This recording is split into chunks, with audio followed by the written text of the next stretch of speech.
Happy Independence Day weekend. Hope you had a fun 4th of July. I'm actually recording this on the 4th.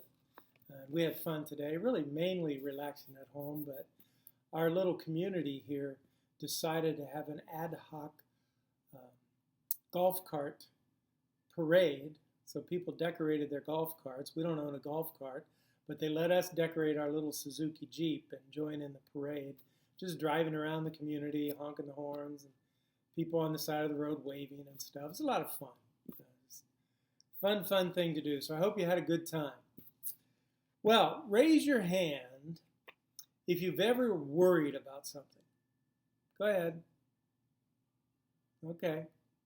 Now, raise your hand if you've ever been stressed about something. Okay. Yeah. Now, raise your hand if you've ever been anxious about something. Okay. Now, quite often, we take those three things and put them together because they seem to be interrelated. If you're worried about something, you're probably feeling stress about it. You might be feeling some anxiety. Very common experiences in our 21st century world.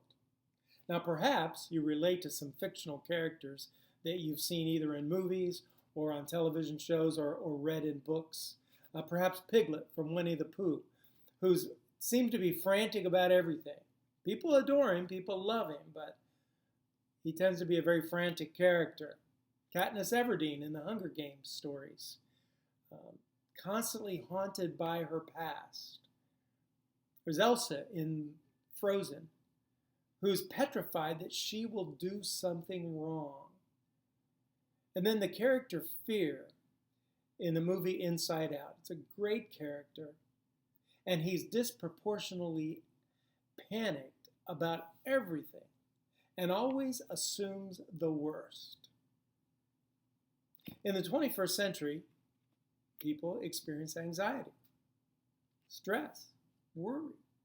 And there are a lot of different ways that people try to cope with those things. But the truth is, anxiety, worry, stress are not new phenomena. In fact, people in the first century experienced this too, and that's why Paul addressed the topic.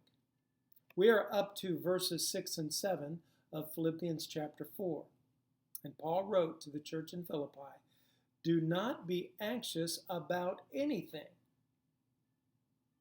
Do not be anxious about anything. But in every situation, by prayer and petition with thanksgiving, present your request to God. And the peace of God, which transcends all understanding, will guard your hearts and your minds in Christ Jesus. And you might ask, well, what in the world did those people in Philippi in the first century have to produce anxiety? What were their lives like? Well, first of all, Philippi, as a city, had built-in stress. You see, it was an occupied territory, and once Rome occupied that territory through force, through military force, they established the colony known as Philippi. It was originally intended to be a mini version of the city of Rome. Now that never came to be reality, but that was the original intention. As a result, a lot of the people who settled there were retired Roman soldiers, because when a Roman soldier retired, he was given a certain amount of land. And so a lot of Philippi was occupied by these Roman soldiers. But because Philippi was in Greece, or what might have been called Macedonia at the time, there were a lot of people who had been living there for generations who were from a Greek heritage. So on the one hand, you have the Romans. On the other hand, you have the Greek people. And then you have a small population of Jewish people living in Philippi. Now, we know it was small because when Paul arrived there and he went to the place of prayer, they did not have a synagogue. They were praying in a location outside of the city, which was very common. In order to have an official synagogue, it was required that a community would have, at minimum, 10 Jewish males. So we have to assume the Jewish population was very small because they didn't have an official synagogue. It was a community of about 10 to 15,000 people. And as you can imagine, with those separate groups, there was some built-in stress because they were learning to live together, to get along together. And in addition to all of that, in order to have voting rights, you had to be a Roman citizen. So the Jewish people had no voting rights in Philippi. The Greek people, who, as I said, may have lived there for generations, had no voting rights. Only the Roman citizens had voting rights. And that had to have caused some real problems because they were the invaders. In a sense, they were the immigrants, and they were the ones who got the vote. So Philippi itself had some built-in anxiety. And then all of a sudden, you've got a church. We don't know what size the church was at this time, but Paul came there and established a church.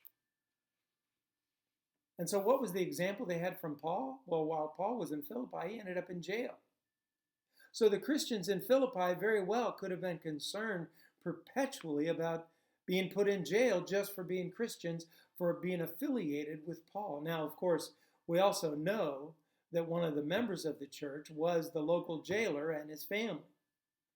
But still, you might end up in jail just for being a Christian. So they had some reasons to experience anxiety. And so what does Paul tell them? Do not be anxious. Do not be anxious about anything, whether it's because of the community you're living in, because of a fear that you might be arrested because you're a Christian. Do not be anxious. And so what's the solution he gives? Prayer. And you're thinking, oh, of course you're going to say prayer. You're a pastor. That's what you're supposed to say. Anytime I'm anxious, feeling stressed, worrying about something, you tell me to pray. Paul said it first. I'm merely quoting Paul. So don't blame me. Blame Paul. But think about the kind of prayer he's talking about.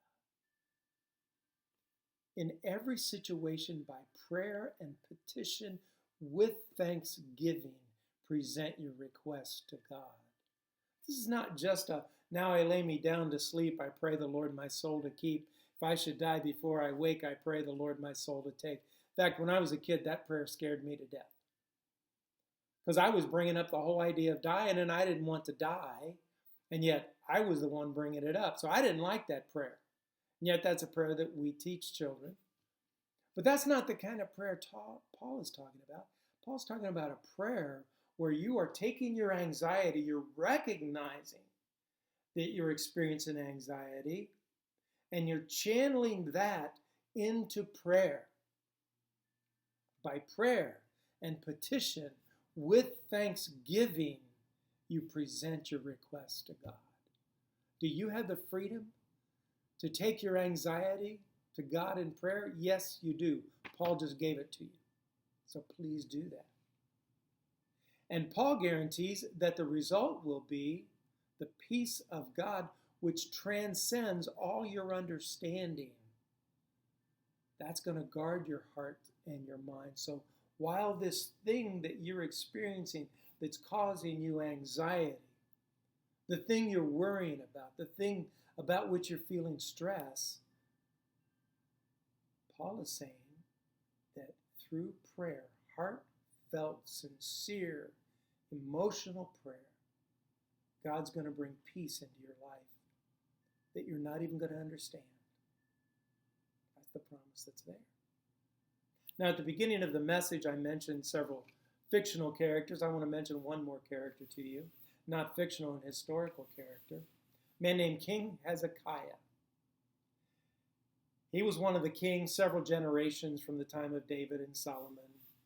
And it seems to me that in those days to become a king was in some ways a thankless job. Because you could be a great king and then someone's going to look at you and say, well, he's pretty good, but he's no David. Yeah, he does a good job, but he's no Solomon. To have to follow in those footsteps, oh, what a huge task. Well, at the time that Hezekiah became king, things had not been going well. And so as king, he did some great things. He became king when he was 25 years old, and he reigned for 29 years.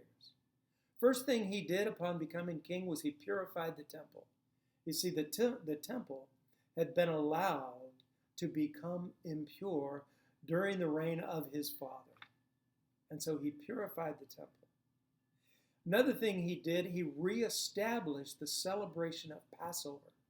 Imagine, as important as Passover is to Jewish people today, they weren't celebrating Passover. And so Hezekiah reestablished that. Another thing he did was he reestablished and reorganized the priesthood. It was an important, good thing to do. He's described as doing what was good and right and faithful before the Lord his God in everything that he undertook in the service of God's temple and in obedience to the law and the commands. He sought God and worked wholeheartedly, and so he prospered. Well, he also became sick. In fact, sick to the point where he almost died. His prophet, who was Isaiah, every king had a prophet who worked with them. His prophet Isaiah came to him and told him he was going to die. That was it. So imagine how you would feel if you're told that the illness that you're suffering is going to result in your death. Most of us would hear that from a doctor. And we'd always ask the doctor, well, how long do I have? And the doctor might say 6 weeks, a few months. If it's something like cancer, the doctor might say you've got a year to live. And how would you feel knowing that you'd been given that news? That was the news Hezekiah received. And what did he do? He did what Paul recommended, even though the letter to the Philippians didn't exist then. He prayed. And he didn't pray just a simple prayer. He prayed an emotional, heartfelt prayer because he was not ready to die. And God heard his prayer. And God healed him. In fact, God sent the prophet Isaiah back to him. Tell him he's not going to die. He's going to live another 15 years. And so in response to this good news, Hezekiah wrote something. In the prime of my life, must I go through the gates of death and be robbed of the rest of my years? At the time that this happened, he was probably in his 30s. I said, I will not again see the Lord in the land of the living. No longer will I look on mankind or be with those who now dwell in this world. Like a shepherd's tent, my house has been pulled down and taken from me. Like a weaver, I have been rolled up. He has cut me off from the loom. Day and night, you made an end to me. I waited patiently till dawn, but like a lion, he broke all my bones. Day and night, you made an end to me. I cried like a swift or a thrush. I moaned like a mourning dove. My eyes grew weak as I looked to the heavens. I am troubled, O Lord. Come to my aid. And at the end of this piece that he wrote, once he was assured that he was going to live, he wrote, the Lord will save me, and we will sing with stringed instruments all the days of our lives in the temple of the Lord. Hezekiah is a perfect example of praying the way Paul urged the Christians in Philippi to pray. With thanksgiving, make your requests known to God, and the peace of God, which surpasses all understanding, will guard your hearts and your minds. Who are the beloved? Go and be the beloved.